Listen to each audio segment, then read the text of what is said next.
Kenyan women must have a backache because of carrying the Kenyan economy on their back. Really, what must you do to shift fortunes for people, to create shared prosperity?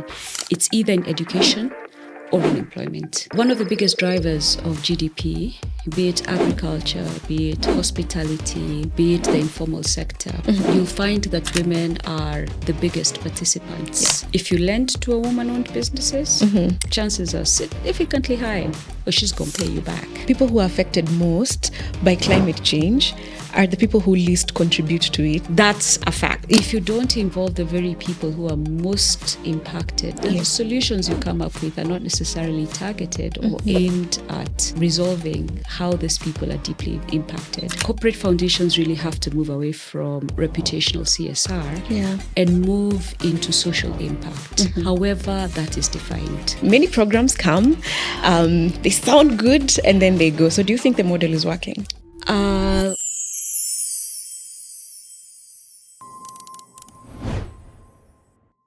Michelle Obama once said, success isn't about how much money you make, it's about the difference you make in people's lives.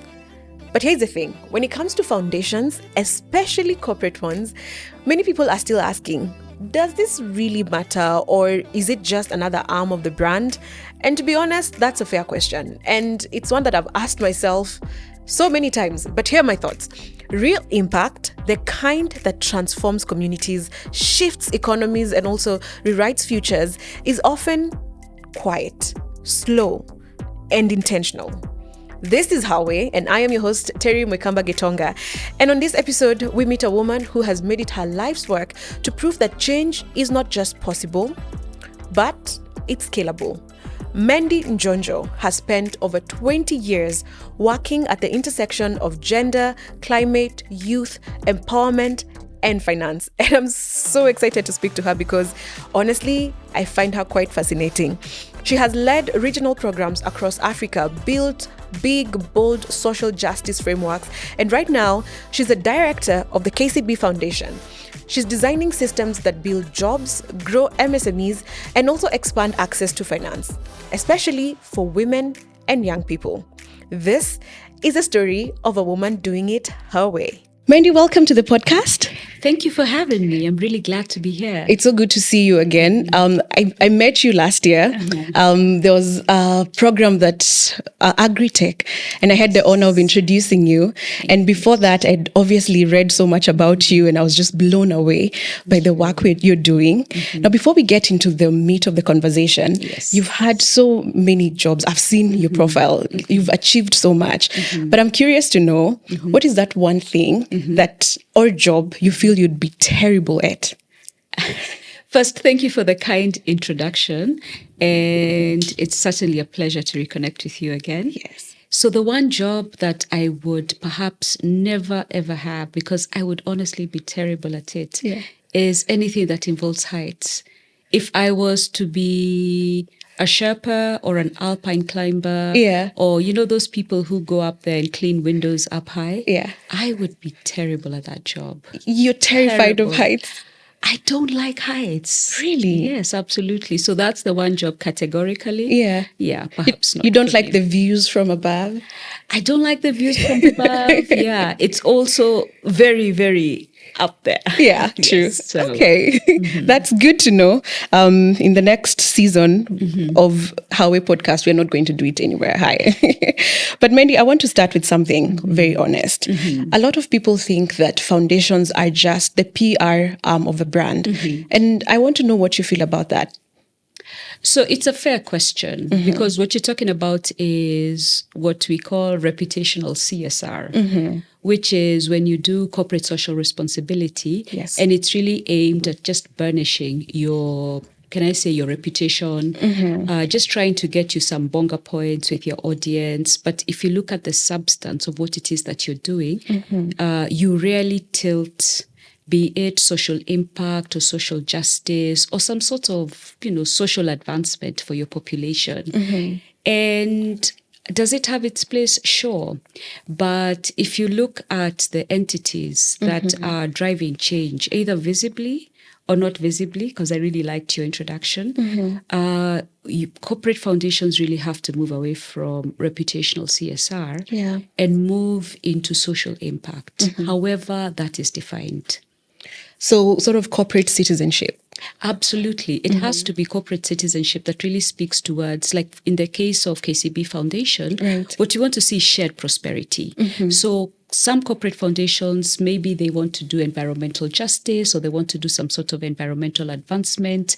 So really trying to see what can you do as a corporate foundation to advance that work, because you're spending the money after all. You might as well do it in things that provide some sort of legacy or long-term change. And so I want to know what you're doing at the KCB Foundation to move away from just performance to real impact. So that's a really good question. So one of the things that I'm really glad that I have this job is because it was made abundantly clear that for KCB Foundation, we cannot be about, just get a nice headline, let people talk about you.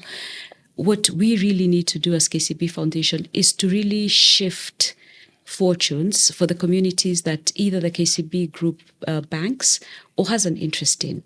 And for us, we decided to do it in the two ways that if you're going to ask anyone, what must you do to shift fortunes for people, to create shared prosperity? It's either in education or in employment. Those are the two things that either open up opportunities or, unfortunately, if that door is closed, prevent people from accessing almost the full slew of rights that are really supposed to come to them. And you have a fantastic program called ToJiajiri. We're going to be talking about that in just a few.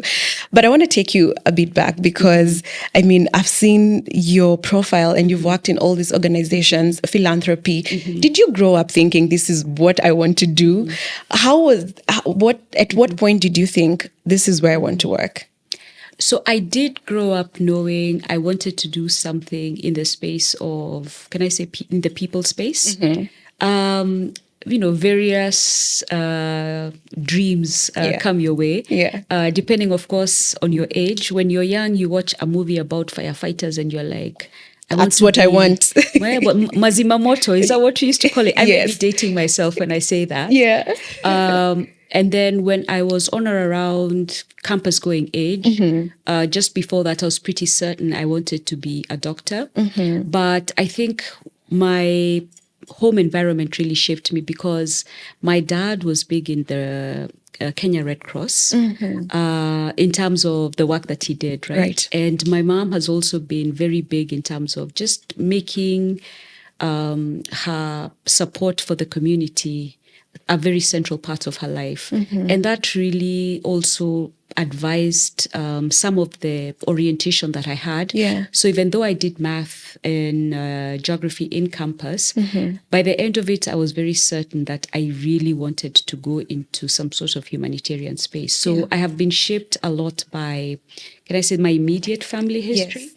And just looking at what happens and has been happening in Kenya, in the region, it became clear to me that, I felt called to do something in this space.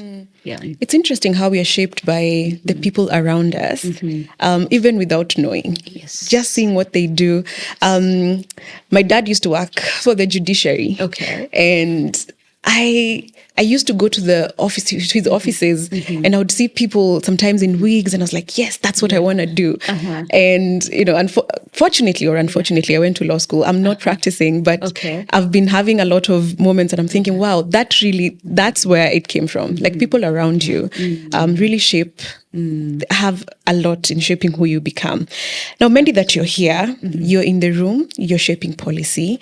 And I want to talk about the pillars of your work. And I want to start with finance. As a tool for change. Especially for women. So what role do you believe women play when it comes to, they're not just borrowers, but also economic builders? That is the truest statement that has been made in a very long time. If you look at, let me just pan down just to Kenya. One of the biggest drivers of GDP, be it agriculture, be it hospitality, be it the informal sector, you'll find that women are the biggest participants in these sectors. A joke that I make is that Kenyan women must have a backache because of carrying the Kenyan economy on their back. Really. Yeah, we're always supporting our backs with a pillow. Yes. Yes. It's because they do the heavy lifting. That's true. And without women, even if you look at the space of entrepreneurship, in sub-Saharan Africa, women are the largest by percentage number of people who are starting enterprises, nano-enterprises, micro-enterprises. And the Kenyan economy is also largely driven by MSMEs, nano and MSMEs. Same thing with agriculture. So women play a very pivotal role in terms of the economy. And the work that perhaps has to be done is to make sure that the inputs, the contributions that they put in, that what they're also being able to get out in terms of, be it the financing they require to grow their jobs, or be it the other inputs that they require to be able to participate fully in the economy. I think that's where the work has to be, because we are playing a very critical part. But perhaps the system is not as even-handed with women as it could be. Yes. And I want to talk about that for a few minutes. Yes, women play a very critical role in the economy. Yet we still face some very serious systemic barriers when it comes to like access to money. So what do you think should be done? How are you, even at your work, how are you trying to break those systemic barriers that prevent women from accessing money? So if I start thinking of some of the systemic barriers that women face, I think one of the biggest, they call it soft, but it's not really soft. So social cultural norms. Right. Yeah. So what is the relationship between the things that you really need to be able to access credit and the attitudes, the behaviors that people have towards women being able to have these inputs? And to clarify that, for instance, if you really want to advance your business, there's some things you need, like maybe collateral, be it land, be it property. And this is where that soft, in very big quotes, part comes in. Because you find if we are not being able to have access to this things, then the ability to leverage on that to be able to access finance plays a very big part. So there's also work that has needed to be done there. And then beyond that, more practically, more kind of like immediate, you also find things like, can I say time poverty? Time poverty is real for women. So you'll find that there is this statement that was going around, which was very, I love Beyonce, but it was very insidious, which was saying that you have 24 hours a day, just like Beyonce. That's not true. Because your 24 hours are not Beyonce's 24 hours. A woman's 24 hours are not her brother's 24 hours. A woman with a child, her 24 hours are not the same as the 24 hours for her husband or her partner with same child. Because time poverty, in terms of this domestic care burden, that really takes a really big draw on women's ability to, quote unquote, enter the productive, to come up with, to have productive time, is something that is greatly impacting women's ability to also participate in the economy. So there are these two big things that exist in this space. And then now beyond that are now the other things that we also need in terms of, if I have a business as a woman and I want to access credit, so are there products that really speak, so financial products that really speak towards what it is that I need to do? There are also other things in terms of, for me as a woman, in terms of, do I have the required financial literacy? What is my relationship with money? We have a very complicated relationship with money. We do. Right? So there are all of these things that all come together. And sometimes it is a very complicated cocktail of events that almost invariably mitigate against women. So you find what we call the gender finance gap, which is how much money do women businesses need and how much money is flowing to them. It's currently, it's a significant, it's hundreds and billions of dollars just on the continent, trillions across the world. And the story is that if we shifted that and money actually moved to women-owned businesses, we would be able to increase GDP by, in some instances, by 30%. Yeah. So that's the biggest opportunity as well as tragedy in terms of women not being able to access finance. Yeah. And, I guess to add on to that, one of the things that I also find very interesting is the fact that most women who get into business, they get into the service industry.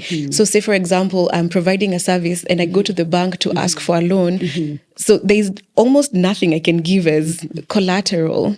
Like, oh, you can have this because it's a service. This is what I'm giving you, So, and I guess having women who are helping create the solutions for women also helps.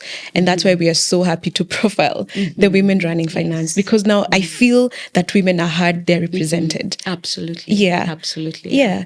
So let's talk about ToJiajiri.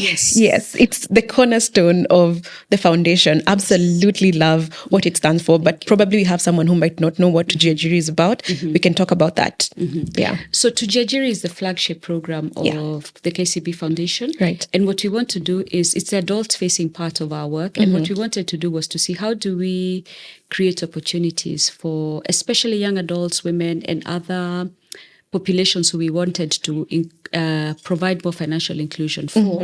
And we do it through two ways. One is through workforce development. Because one of the things we're very clear about is that every year, just in Kenya, about 1 million people will enter the workforce. About 800,000 of them will not get jobs. So just 800,000 Kenyans annually entering the workforce will not get jobs. Yeah. Now, let me add another fact to that story. If you speak to employers, they will tell you, Federation of Kenya Employers was they produce these reports every so often. And they say of the workforce that is entering the workforce, we would love to give them jobs, but we have limited absorption capability because they are not necessarily ready to be able to be employed. They need some sort of panel beating. Yeah. And the formal market is only able to employ a limited number of people, so about 200,000, give or take. Yeah. So the rest are going to be either self-employed, or they're going to start their own businesses, or they're going to look for employment in primarily small enterprises. So our workforce wing, what we try and do is to make sure that of the people who are entering the workforce, that we are really giving them that workforce readiness so that they can either be employed, start a job, or become employers themselves. So that's a critical part of our job, and it's aimed at addressing that gap. The other part of our work is aimed at also trying to redress what it is that we've seen in terms of how the market plays out. We have all of these MSMEs around 2 years. They go into debt spiral and they'll go down. And unfortunately, they go down with family savings.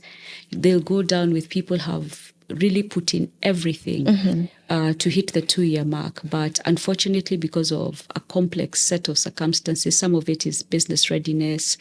You weren't able to get the required licenses. You weren't able to get the required certifications. Some of it is own entrepreneurial readiness in terms of the financial literacy, being able to keep a set of books. Yes. So we also work on that part so that we work with a significant number of MSMEs to make sure they are also investor ready, they are also credit worthy, they are also strong and resilient and able to try and just become, number one, more sustainable. And then for us, the goal we try and reach for is, can we also grow and scale these businesses? So we do those two things, workforce readiness and MSME preparedness. And ultimately what we want to see is a significant number of people being able to participate in the job market fully, right? Decent jobs, decent incomes, strong and vibrant economies. For us, that's the North Star that we're reaching for with ToJiajiri. Yeah. Do you think the model is working right now? Because we've seen many programs come, they sound good and then they go. So do you think the model is working? We think so. And I'll tell you why we think so. Because if you look at our workforce readiness program, so we primarily do this through scholarship provision. Every year, we provide about maybe 15,000 scholarships. So it's one of the largest TVET, vocational training scholarships program in the country, maybe outside government. Yeah.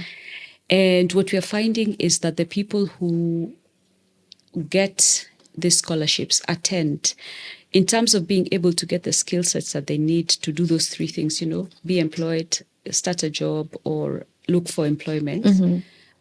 We are finding that they are getting the required skill sets to be able to do those three things. Yeah.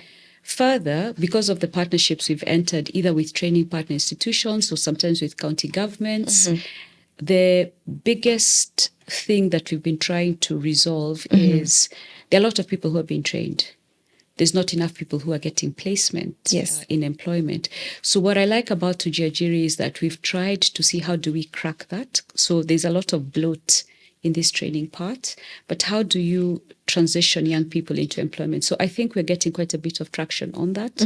So higher and higher what we call placement rates. So training, we've placed you in some sort of employment or some internship or attachment. Yes. And our MSMEs, I think that one is also working because if you look at some of the metrics of success, are you able to go to a bank and access capital? Yes. So short answer is yes. So we think the interventions are working. We, of course, iterate daily. Well, maybe not daily, but we iterate often just to try and make sure that what we are learning, because not everything works, right? But the important thing is you learn from this, you change it, and then you make sure that the next version of your program is actually learning from lessons. What you build. Yes. So we talked about women having very interesting relationship with money. Yes. And I'm wondering how you're embedding financial literacy in your programs.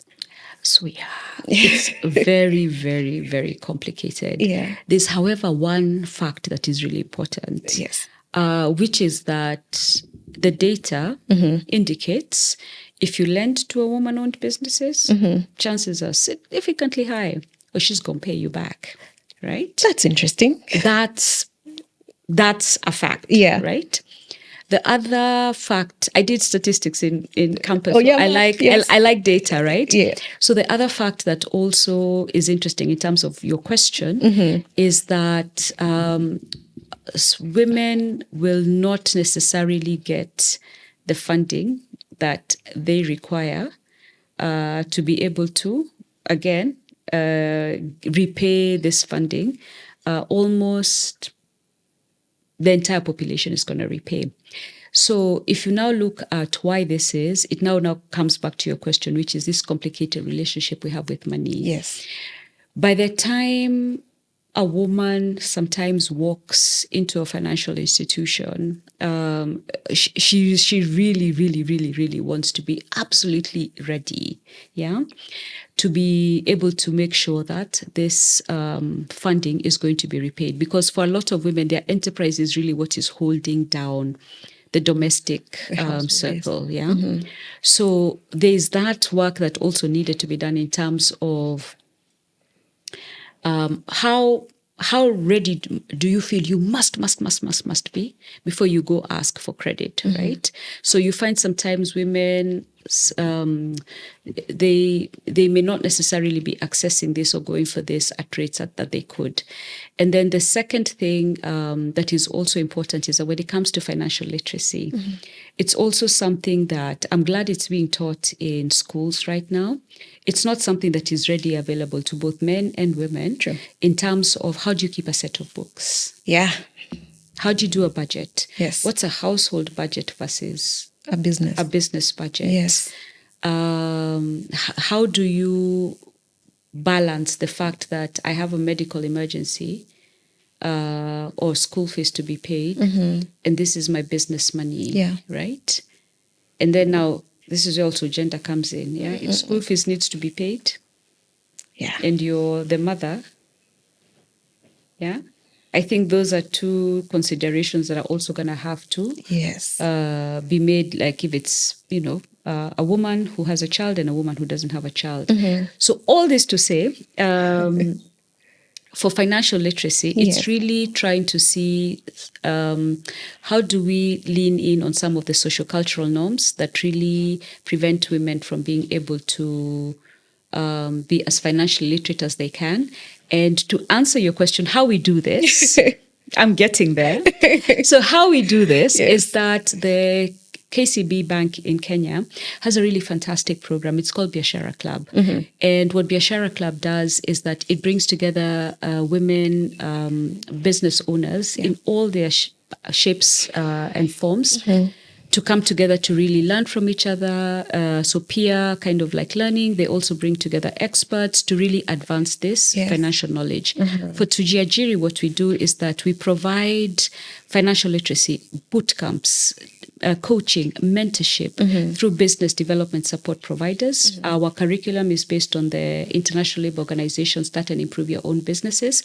And this is something that we do to almost all the MSMEs that we partner with in ToJiajiri. Yes. Okay. Sounds solid. Now, we've talked about literacy, access, we've talked about mindset, but, and I think it all comes down to giving people the tools that work in their actual context.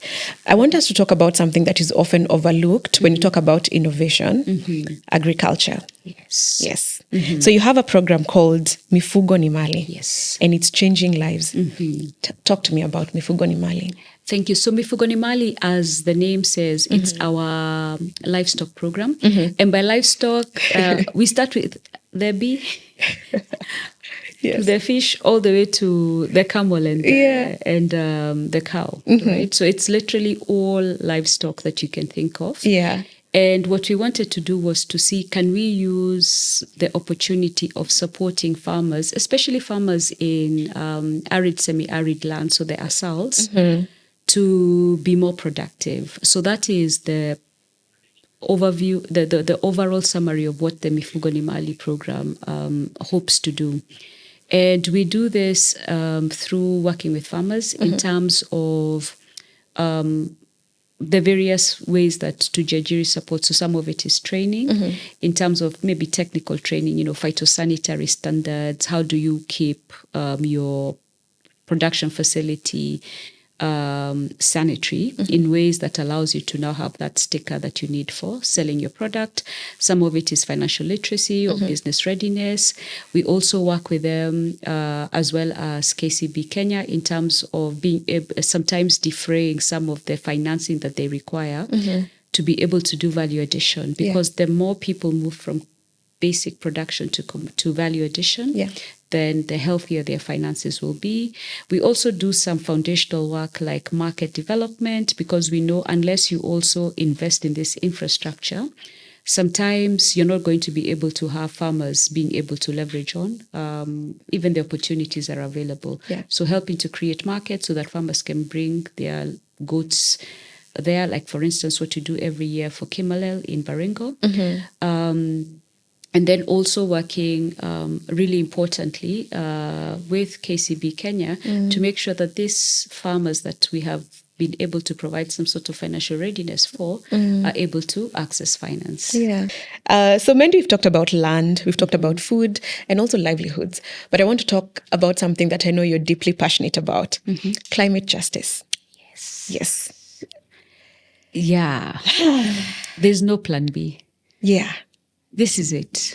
This is the only planet that we have. Right. And as long as, consumption patterns, our relationship with water, land, air continues as it is, then I don't think we're going to be in very good shape. And one of the things that I'm really gratified about working for KCB is that as a climate forward organization, there's really that clarity in terms of the work that we do. At the very least, it should not do no harm. But beyond that we really should also be advancing climate justice, climate action in the work that we do.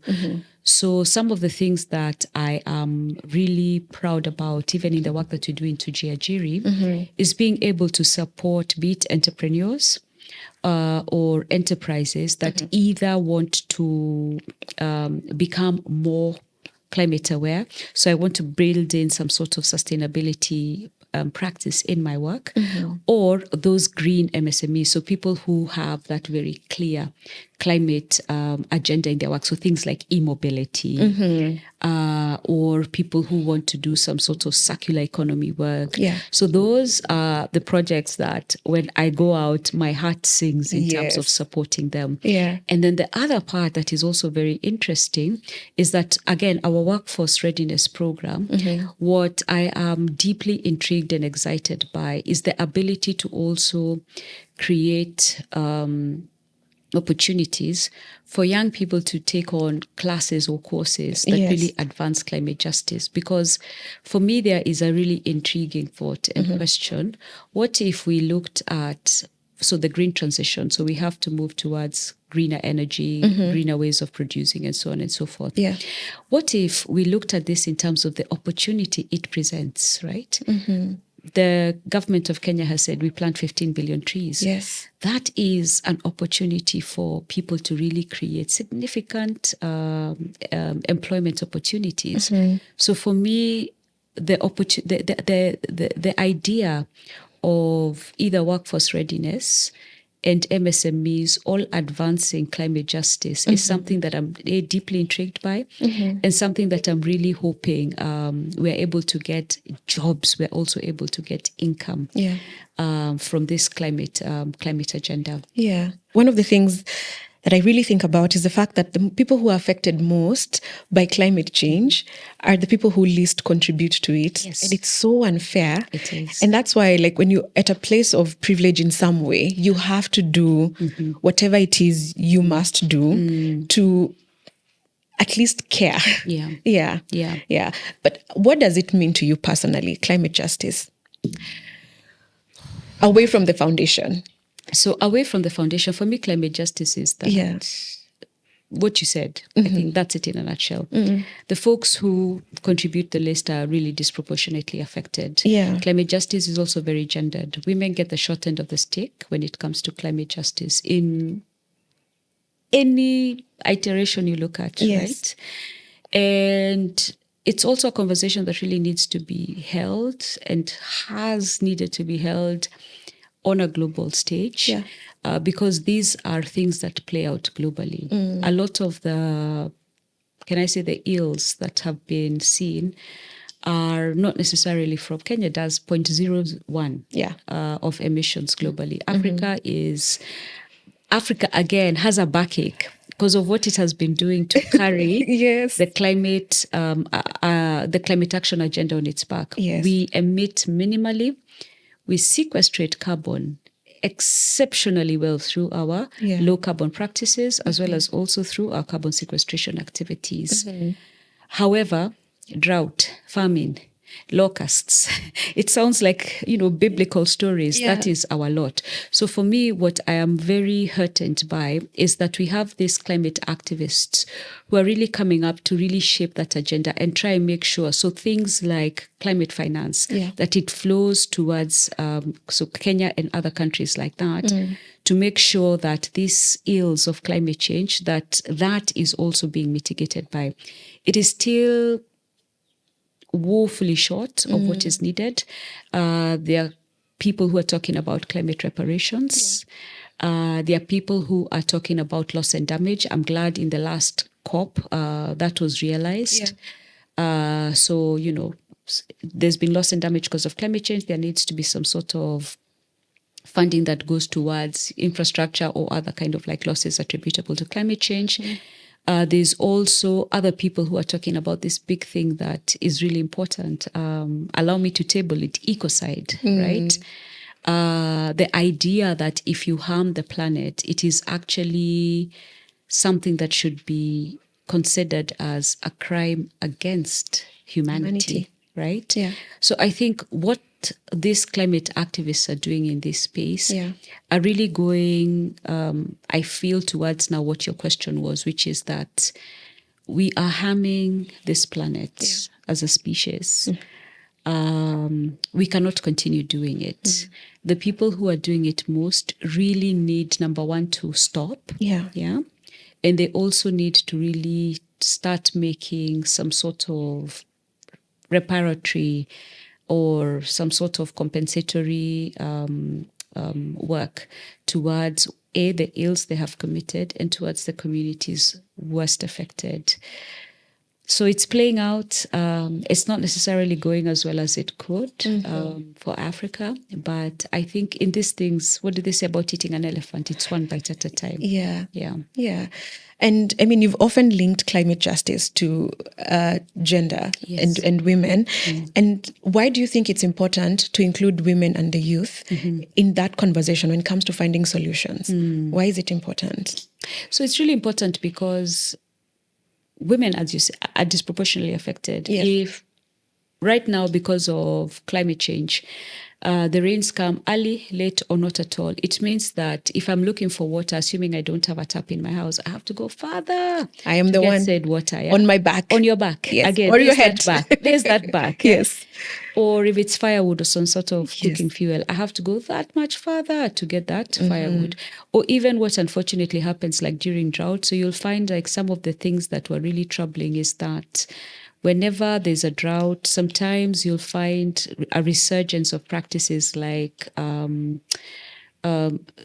girls being married off earlier to really try and see how do you play in that space of there's a drought and there's only so many people you can take care of. So it's not a victimless activity.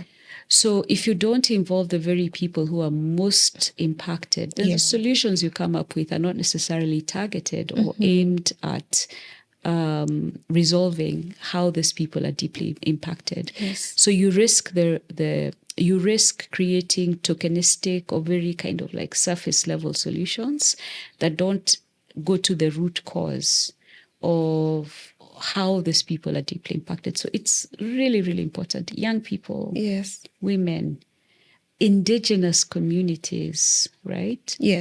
There are people who must be central in these climate change conversations. That's true. We have to go to where they are. Absolutely. And that's why sometimes I'm like, it's not about the presentation and the fancy slide that you have talking of what's the action, what are we doing on ground. Thank you for that. Now, I know that no one builds alone, and I want to find out, what does an ideal partnership for the foundation look like? So an ideal partnership, and I'm so glad that I can have this conversation based on reality. It's not a hypothetical. So be it us as a partner or other people as partners, it has to be grounded in we all are aligned on vision.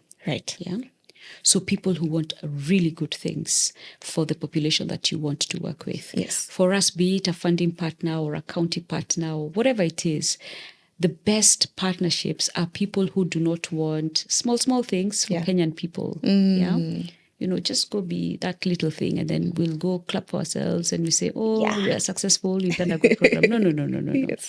It is people who have deep and ambitious desires to make sure that the women of Kenya, the youth of Kenya, are being able to live deeply meaningful as well as prosperous lives. So people who rally around a common vision, that it is okay to have good things as Africans. It is. It is okay. It is okay. Sometimes I wonder why we feel like we need permission to enjoy good things. That the incremental is, sure, incremental is okay. But people who believe in that transformative ambition for the young people of Kenya. I think for me, those make the best partners when you rally around a common vision. And when you rally about a vision that is big and bold and beautiful, those are the partners that I'm telling you, you go far with them. Because there'll be there'll be many times when you find obstacles, but again, you're rallying around a common vision. You want good things. You big want things. Big things. Bold and beautiful things. It's not, when I speak to my colleagues in KCB Kenya, they talk about, we want to fund women. It's not, okay, we'll give, it is 250 billion Kenya shillings. That is what we're going to give to the women-owned enterprises in Kenya. Flame. Those Those are the partners that allow you to go far, far, far, far, far. And when you're blessed with those partnerships, I have found that you typically will be able to do work that is not only wide, but also deep. Yeah. I think that's something I'm going to take with me, that it's okay to have big, bold, beautiful dreams. Yeah. All right. Now, you've built your career around talking about systems change. But I want to know, you've done it on your own way. What kind of legacy do you think you're building? Or do you even care about legacy? Yes. Okay. Deeply. And allow me to reflect on your question just in two ways. Yeah. The first is, the older I get, the more I realize that legacy is something that we perhaps need to be a little bit, more realistic about. Right. Yeah. Not too many people get to have, can I say, their stories told beyond maybe one generation. True. As a species, we are not very, we don't have that kind of like long multi-generational memory. Yeah. So I think there's that realistic thing that I've tried to do when I think about legacy. Yes. And I know that is a bit existential. So let me now come to a bit more of the practical. Yes. So when I think of the practical part, I think for me, legacy is in, number one, creating spaces for other people to be able to step in without you. Yeah. To leave things better than you found them. Yeah. And when you've been privileged, because I consider myself deeply privileged to right now be working for KCB Foundation. When you've been privileged to have the opportunity to be in an organization that has been, 128 years old, Yes. has almost universal reach in Kenya, in the East and Central Africa region. For me, legacy also means having impact that is aligned to the current organization you're in, being able to align to that scale and be able to reach as many people as possible. But ultimately, it goes back to the people that we have been privileged to work for. If out of the, hundred thousands, million people that we've been able to support, if people's lives before and after have been transformed and they're able to really reach into what full citizenship is, you're able to have decent work, you're able to access decent health. For me, that is legacy. It lives on in the ability of people to attain their citizenship, raha na ustawi. Yeah, for me, that is legacy. And I'm sure there's one thing that you're so proud of that you've achieved. Tell us about it. So for ToJiajiri, just the singular one. Yeah, just one thing that you are so proud of. So I think I'm proudest of perhaps the ambition for ToJiajiri. I think, let me say for KCB Foundation. Okay. In terms of the unwillingness to settle for the incremental. Yeah. I think for me, that, and having that as something that the foundation basically also rallies around in terms of, I was going to say throw a stone, but please don't throw a stone. No. If you go to the foundation and you pull out anyone in terms of what do you think we should do, be it for our scholars program, ToJiajiri across the various forms, the fact that it is not about, let's make sure a farmer is able to earn 2,000 bob a month, right? That it is significantly more than that. For me, I am deeply proud of that aspirational desire to do good things, for our guys, and to dream big, for Kenya. Yeah. And well done. Thank you. Well done. You're doing a fantastic job. Thank you. I've been looking at the KCB Foundation work as I was preparing for this interview, and I'm like, yes, this is real stuff. It's impact. And it has been so fantastic having you. Thank you so much for coming to Hawaii. Before you leave, yes, I am going to put you on the spot. Yes. I'm going to say some words. Okay. And you're going to tell me what comes to mind when you hear them. Okay. Okay, so we go? Yes. Impact. Scale. Legacy. People. Community. Ours. Power. Women. Home. Comfort. And hope. Possible. I love that. Thank you. I love that. Hope is possible. Yes. Thank you so much, Mendi. Thank you. It's been a pleasure being here. Yeah. Yeah. Come back again. Thank you. I will. Yes. All right.